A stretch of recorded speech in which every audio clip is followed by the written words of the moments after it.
I'm having a great chat with the new executive director. About 6 months. He came in last March of last year. 6 months as executive director of the Santa Barbara Symphony Orchestra, David Pratt. And he's Australian, as you will certainly be able to detect soon enough.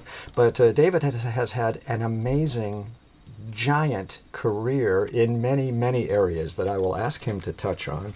And he is a visionary. I think I can say that. That's why you were hired, David. The Santa Barbara Symphony is stable. It has a good thing going, and there are still many, many large steps ahead to make this orchestra a really huge regional symphony orchestra. I'm going to ask you about those things. But David Pratt, give us you're an executive director. You functioned in that administrative world for these many, many years in Australia. I mean, with the Sydney Symphony, with the Savannah Philharmonic. We will touch on that here in the States, with the Australian Film Board and Commission in Los Angeles. I mean, you're not new to the West Coast. Yeah. No, I'm not actually. In fact, the West Coast to me feels like if any place feels like Australia in the US, it's really the West Coast. So, when this opportunity came up in Santa Barbara, I mean, the professional side of it's very important, but I think there's also kind of an alignment for me with California because it makes me feel like I'm closer to Australia in some respects. Yeah, besides it's warmer and there's less humidity than certain other places you have been. Yeah, and Yes, yeah. and it's very, certainly Santa Barbara, very much a beach culture, and I'm in that respect a typical Australian. I grew up by the beach.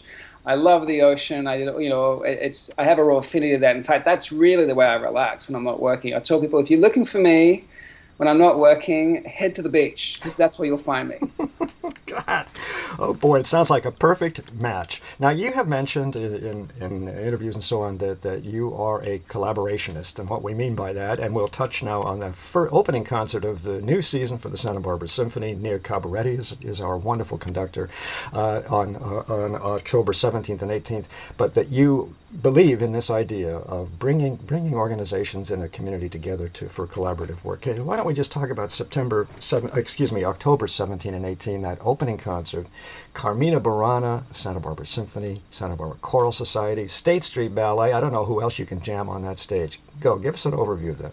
Well, apart from Carmina, I mean, Carmina is really classical music's most famous spectacle. It is such a spectacle. Yes. And such a wonderful piece of music. Obviously, you hear it everywhere, so people recognize that famous chorus. But beyond that, this is actually a symbol of the future. You've got four performing arts organizations coming together to work towards a common goal. The first thing is artistically, it's got to work always, and then you've got the business side. But this is really in the sense of what a partnership is because you're sharing resources, you're sharing expenses, you're sharing income, but we all share the same artistic vision and we bring something to the table artistically. And these days, where it's getting more and more difficult to raise money, I'm proud to say that these four organizations raise the entire cost of the production before we even go into one rehearsal. And that is extraordinary in a community the size of Santa Barbara. So the essence of a true partnership, this really reflects that. It exemplifies it. And I think, as far as collaborations go and partnerships go, communities and philanthropists and foundations want to see more and more of it, sharing resources. Co-collaborating on artistic projects, and as it gets more and more challenging at times to raise money, you've got to look for ways that you can support each other financially as well. And this is a great way to do it if it makes sense artistically, because it's always about the product ultimately. And you've already stepped in. Carmina Burana is not the first. You have already established a good rapport with the Ensemble Theater Company in Santa Barbara. Well, absolutely, and that's the thing. Neil Cabaretti has embraced this whole idea of collaborating. Before I was here, with a relationship with Ensemble Theatre. Of course, it happens again this next season in November with this program around Shakespeare. But I think it's one of those things that makes sense. I really do for the future. I think you're going to see more and more of it, not just in Santa Barbara, but many other communities in large and small cities.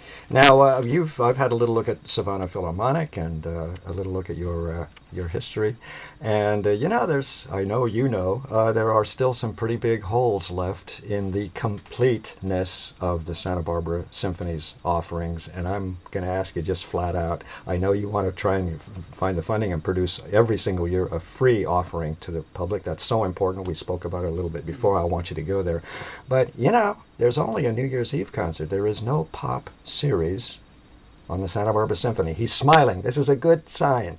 You're smiling because you've read my resume, my background. I do. One of the things I love about my job, and I'm on the business side, clearly, but it's that intersection of business and art. And I love the business side working with the artistic side and coming together to produce successful, programs, organizations, whatever it might be.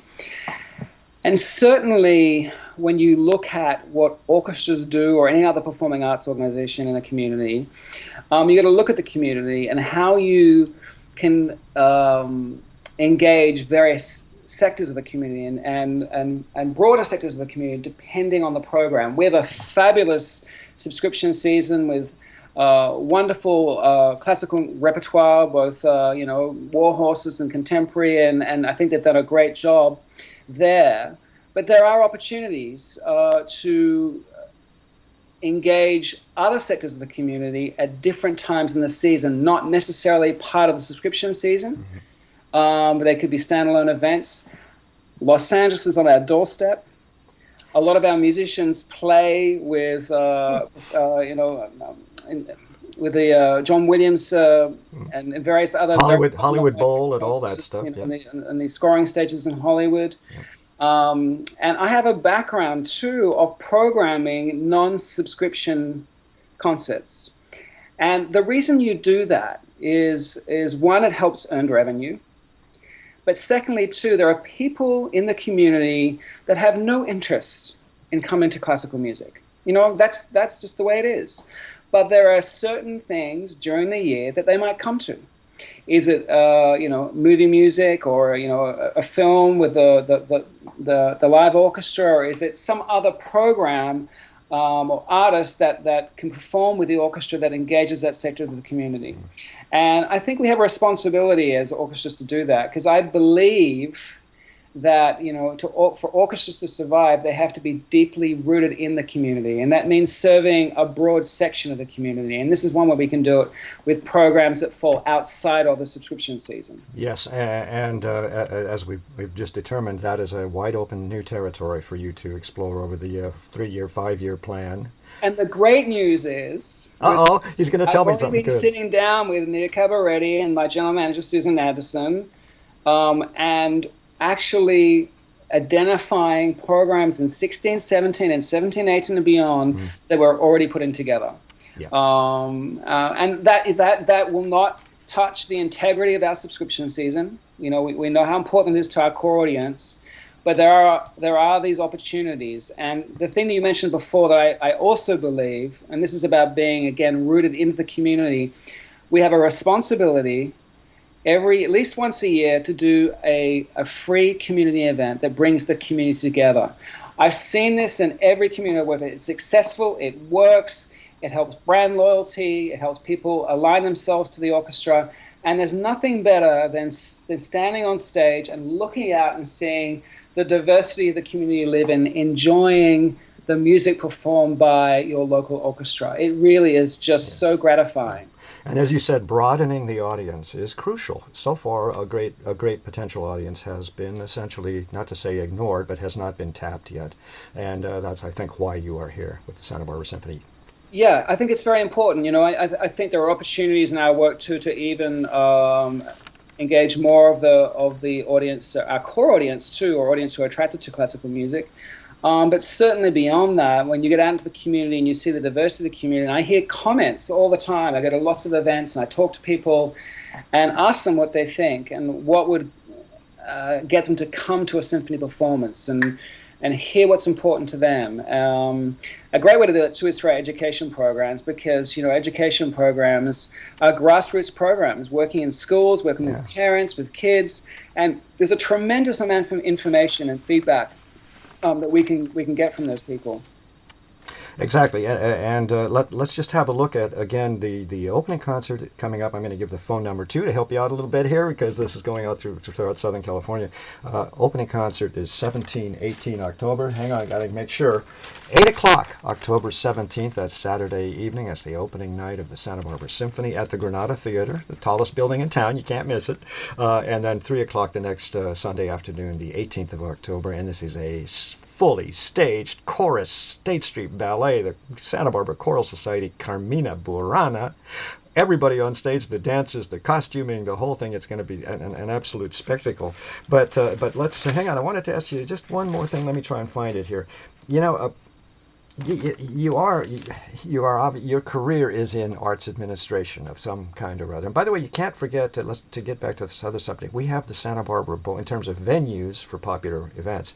What kind of city of this population, which is to say modest, a couple of 100,000 people, has a 4,000-seat amphitheater that's perfectly set up for pop concerts and so on? So I'm sure you're delving into that, yeah.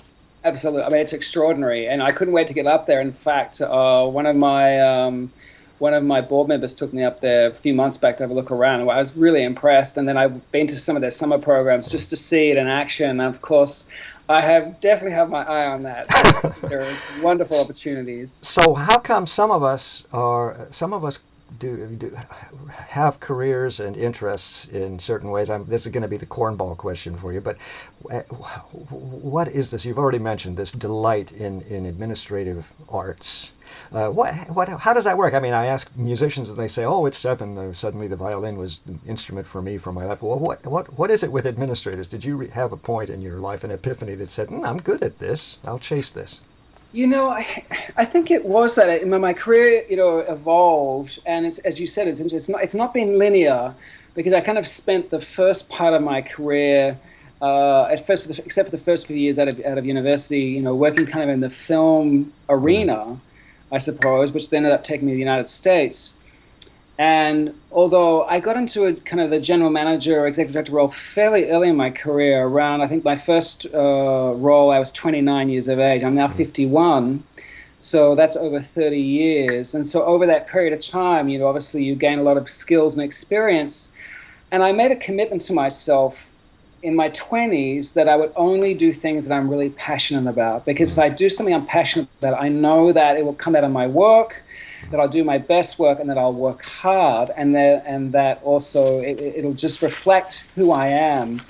And I feel very fortunate in my life, because all the things that I'm passionate about, I've done. And that is, I'm passionate about film, I'm passionate about music, I'm passionate about travel. So I've spent a good chunk of my life living overseas, and a good chunk of my life traveling when I could. It gets harder as you move up the totem pole. But I found that over a number of years that I really enjoyed being in that role where you're across everything. The artistic side, the financial side, the marketing side, the HR side, and that I could manage diverse interests. That was something I was good at. I think my parents really taught me at a young age how to communicate with people and how to listen. And that's the key. Actually, Nia called me recently the consummate diplomat. And it really is you have to be in a diplomatic role here, because you're managing such diverse interests. But I love that intersection of business and art.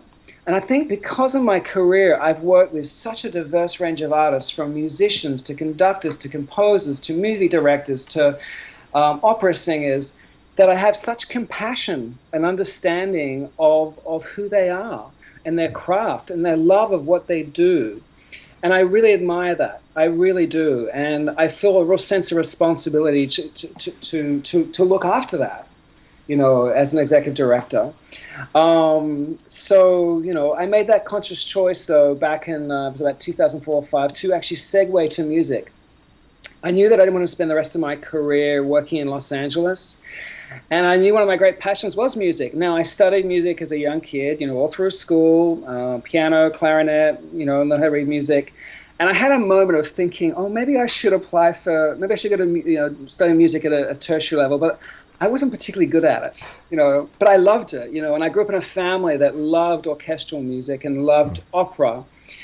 So I didn't study it, but my love for it never went away. I've always listened to it. I always subscribed to the orchestra of the cities I lived in, and so it's just a natural fit for me that that would be somewhere that I would take my career because it's one of my passions. And it's not easy at times. I'll be honest with you. It's challenging. You know, you look at the orchestra business and what's happened, and you know the fundamental business model for orchestras has changed and it's changing. So it is challenging, but I enjoy that. I do. I enjoy uh, trying to bring people together for a common goal and to celebrate, you know, music and classical music. I tell people, you know, here's my passion coming through. There is nothing like sitting on stage in the middle of an orchestra and you hear that sound.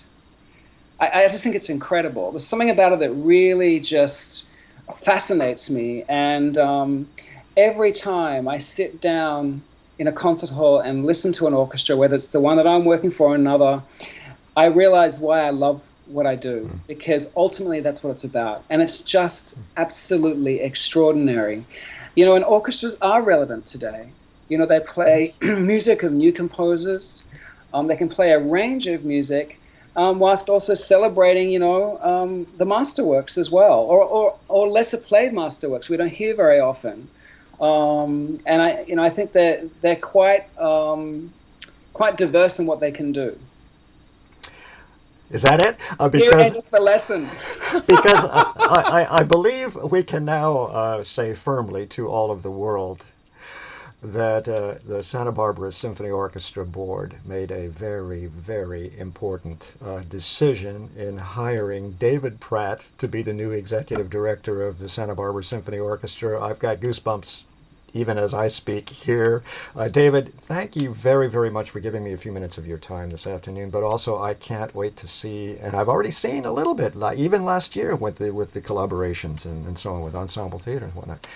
I think where the Santa Barbara Symphony is about to reach 2 or 3 G forces in the next year, if you get my drift, faster and bigger and more exciting. So I know that that's your baby, and you're going to be a wonderful, wonderful executive director of the Santa Barbara Symphony.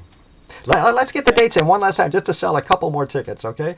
Opening of the Santa Barbara season, Saturday, October 17th at 8 p.m. Sunday, October 18th. Did I get that right? 17th is 8 p.m. Yep. on Saturday. Sunday, the 18th of October at 3 p.m. Granada Theater, that glorious opera house, if you will, that Santa Barbara has. What a great opportunity to come up for the weekend, as I say over and over and over again, but to see this amazing collaborative performance of Carmina Burana with the Santa Barbara Symphony, Nir Cabaretti conducting. He's a wonderful conductor. The Santa Barbara Choral Society, State Street Ballet, Santa Barbara's professional ballet company. It's going to be a real spectacle. The telephone number is area code in Santa Barbara is 805 in Santa Barbara area code 899-2222. That's the Granada Theater box office. Everybody, come on, you see what's going on. Magic, energy, it's a whole new world about to begin on the 17th and 18th of October for the Santa Barbara Symphony. David Pratt, many, many thanks. Thank you, Dan. Right. See you. Ciao. Bye-bye. Bye.